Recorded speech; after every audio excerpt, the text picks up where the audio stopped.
Welcome to focus education world.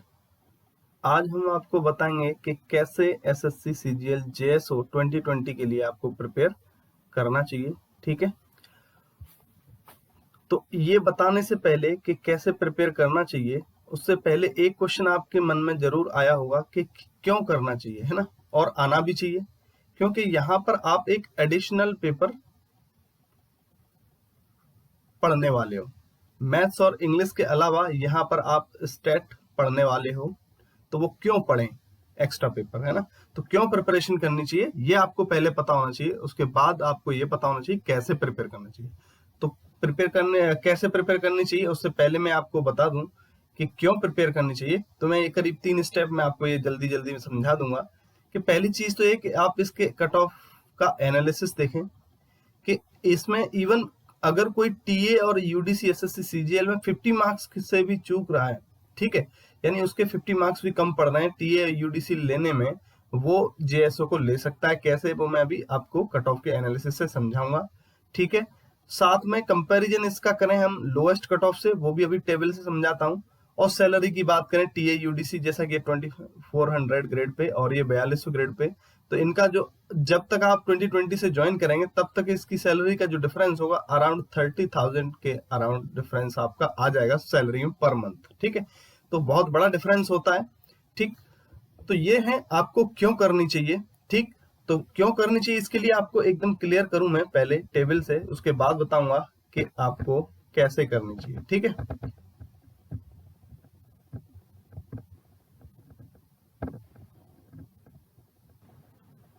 तो ये है एक टेबल जो मैंने प्रिपेयर की है प्रीवियस ईयर के बेस पर, यहाँ पर मैंने एनालिसिस किया है, जिसमें मैंने बताया है कि 2013 से 18 तक, क्योंकि आपके जो कट ऑफ हैं अभी 2018 तक आई हैं, 2019 का फाइनल रिजल्ट अभी नहीं आया है, तो इसका अभी हम बता नहीं सकते, राइट। तो यहाँ पर यूआर, ओबीसी, एससी, एसटी, इन सब की कट ऑफ्स लिखी गई हैं। ठीक है, और मतलब वैकेंसीज, यहाँ पर ये वैकेंसीज हैं और यहाँ पर कट ऑफ लिखी गई हैं कि कितनी कट ऑफ गई हैं आउट ऑफ 900, राइट। और यहाँ पर मैंने लिखी है जो लोएस्ट कट ऑफ कोई भी जिस भी जॉब की, जैसे टीए खासकर लोएस्ट जाती थी, और अभी 2018 में आपकी यूडीसी की सबसे लोएस्ट गई है। तो यहाँ पर एक ऐसी जॉब, यानी 700 में से जो स्कोर कर रहे हैं वो आपका स्कोर, यहाँ पर सबकी जो कट ऑफ हैं वो लिखी गई हैं।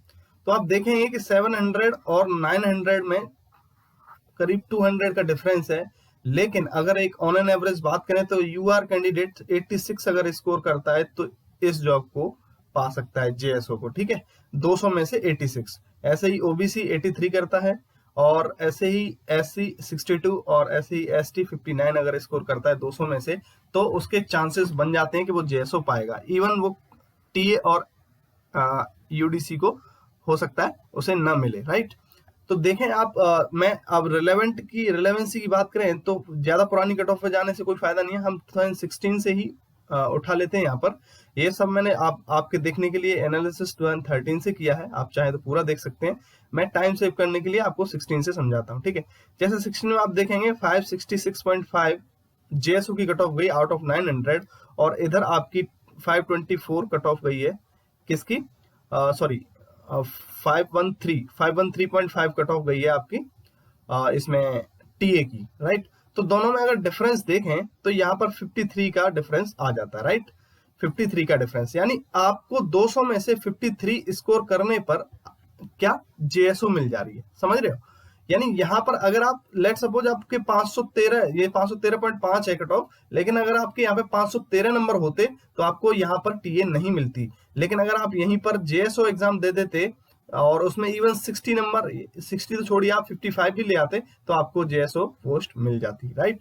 तो ये है एक मेजर वजह कि आपको ये क्यों प्रिपरेशन करनी चाहिए।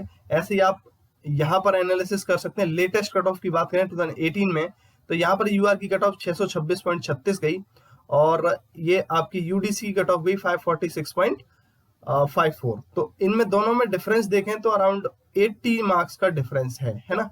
यानी अगर एक बंदे के यहाँ पर 545 मार्क्स हो जाएं या 546 भी रह जाएं तो उसे ये जॉब नहीं मिलेगी। लेकिन वहीं पर अगर ये 200 में से ठीक है, जेएसओ में 200 में से अगर 80 मार्क्स भी स्कोर करता है तो उसे जेएसओ पोस्ट मिल जाएगी, राइट। तो एक ये चांस बन जाता है कि, और 200 में से मतलब अचीवेबल होता है, ऐसा कोई दिक्कत नहीं। अभी हम आपको परफॉर्मेंस दिखाएंगे कि उन्होंने कैसे अचीव करें, कितना अचीवेबल है। इवन यहाँ पर अगर देखें, ये तो मैं कह रहा था कि 546 रह जाए, अगर उस बंदे के यहाँ पर 500 मार्क्स हैं, ठीक है, 500 मार्क्स यानी कितने, लगभग 50 से भी नंबर कम है, 50 से भी ज्यादा कम है कोई भी पोस्ट पाने के लिए। लेकिन अगर वो यहीं पर इसमें 130 भी स्कोर करता है, 500 यहाँ से होता है, तो उसका टोटल हो जाएगा 630, तो इसे आराम से जो है यहाँ पर जेएसओ पोस्ट मिल जाती। तो कहने का मतलब ये है कि ये मार्क्स अचीवेबल है। और यहाँ पर अभी मैं आपको स्कोर दिखाऊंगा तो इवन 150 तक कैंडिडेट्स ने स्कोर किए हैं, 141 स्कोर किया है, 137 स्कोर किया है, ठीक है। तो मैं स्कोर कार्ड से आपको दिखाऊंगा, तो मतलब मार्क्स अचीवेबल है। आप थोड़ी सी मेहनत इधर करके, अगर आपके 50-60 नंबर कम रह रहे हैं या 40 नंबर कम रह रहे हैं कोई भी पोस्ट पाने में, तो आप थोड़ी सी मेहनत करके आप जेएसओ जरूर पा सकते हैं। वहां पर कोई मतलब बेरोजगार बैठने से तो बढ़िया है। मतलब आपको अवेयरनेस जरूर होनी चाहिए आपके मन में कि आपको जो भी करंट सिनेरियो में चल रहा है, तो एक जॉब फर्स्ट प्रायोरिटी होनी चाहिए कि आपको एक जॉब मिले, ठीक है। उसके बाद अगर आपके और ड्रीम है, आप फिर से और प्रिपेयर करिए, अच्छा दीजिए, ठीक है, और आप इवन 4600 4800 ग्रेड पे की जॉब भी पा सकते हैं उसके बाद, जब एक बार आपको मोटिवेशन मिल जाएगा। तो ये तो था कि आपको क्यों प्रिपेयर करना चाहिए, ठीक है। तो अब चलो वापस हम चलते हैं कि आपको कैसे प्रिपेयर करना चाहिए। तो अब हम आ जाते हैं how to prepare for that, ठीक। तो कैसे प्रिपेयर करना चाहिए, इसके लिए आपको सबसे पहले तो सिलेबस पता होना चाहिए कि क्या सिलेबस है, ठीक। और सिलेबस, सिर्फ सिलेबस से काम नहीं चलेगा, आपके पास एक रफ आइडिया होना चाहिए कि हर एक साल में एक पर्टिकुलर चैप्टर से कितने क्वेश्चंस पूछे जा रहे हैं, ठीक। जब ये दोनों काम आपके हो जाएंगे, उसके बाद आपको थ्योरी उठानी है।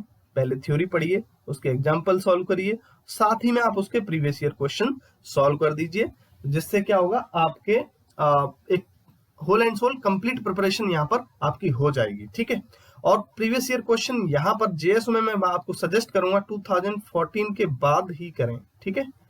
यानी 2013 से पहले के जो प्रीवियस ईयर क्वेश्चंस हैं वो आपके लिए बहुत ज्यादा रिलेवेंट नहीं है, क्योंकि वहां पर आपके जो क्वेश्चंस आते थे वो 200 क्वेश्चन आते थे पहले, ठीक है।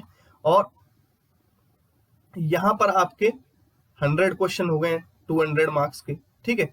तो इस वजह से जो क्वालिटी है क्वेश्चन में वो भी आपको डिफरेंस मिलेगा, क्वालिटी डिफरेंस भी।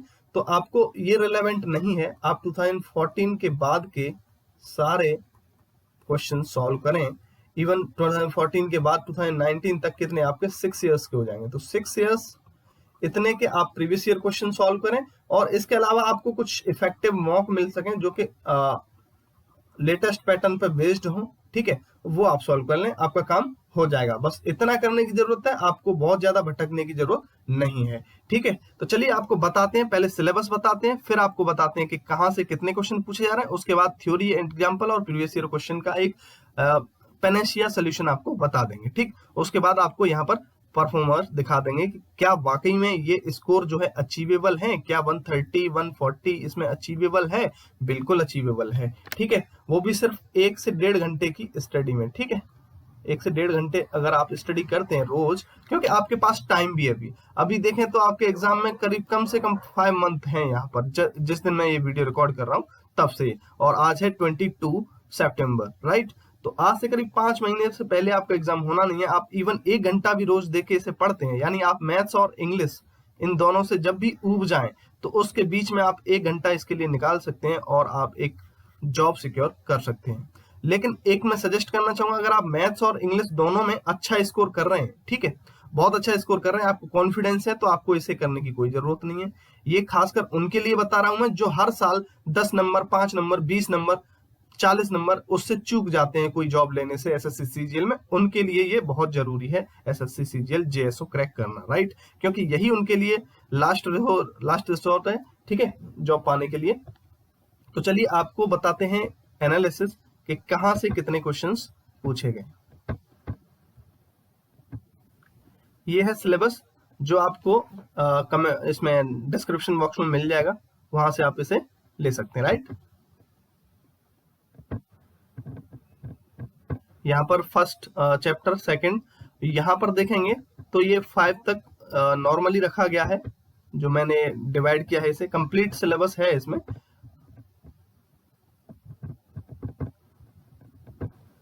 और जो जनरली ज्यादातर बुक्स में प्रोबेबिलिटी एंड रैंडम वेरिएबल, ये जो 2 चैप्टर्स में लोग इसे करते हैं, डिवाइड किया गया है, मैंने इसे एक ही में रखा है, ठीक है, क्योंकि जब आप प्रोबेबिलिटी पढ़ लेंगे उसके बाद रैंडम वेरिएबल आपके लिए आसान होगा, और साथ ही में पढ़ें तो ज्यादा अच्छा रहेगा, ठीक।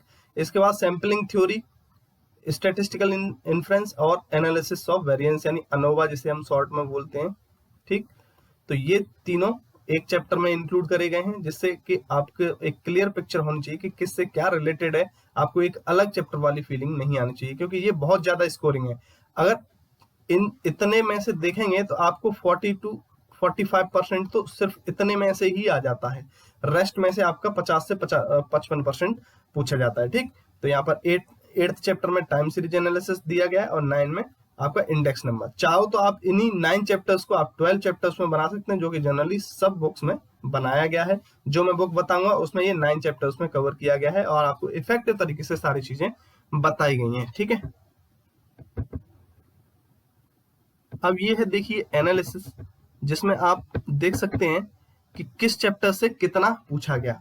यहाँ पर फर्स्ट चैप्टर से बात करें, जो कि collection, classification, presentation of statistical data है, 2014 से 2019 तक का, जो कि रिलेवेंट की मैं बात करूं, क्योंकि इससे पहले तो आपके लिए रिलेवेंट है नहीं, 2014 से पहले 200 क्वेश्चन पूछे जाएंगे, तो उससे आप क्या एनालिसिस करेंगे, है ना। तो 2014 से आप स्टार्ट करें, और ये आपके लिए रिलेवेंट है आज की डेट में। तो यहाँ से देखें, यहाँ पर हर साल 6 क्वेश्चन पूछे जा रहे हैं, ठीक है।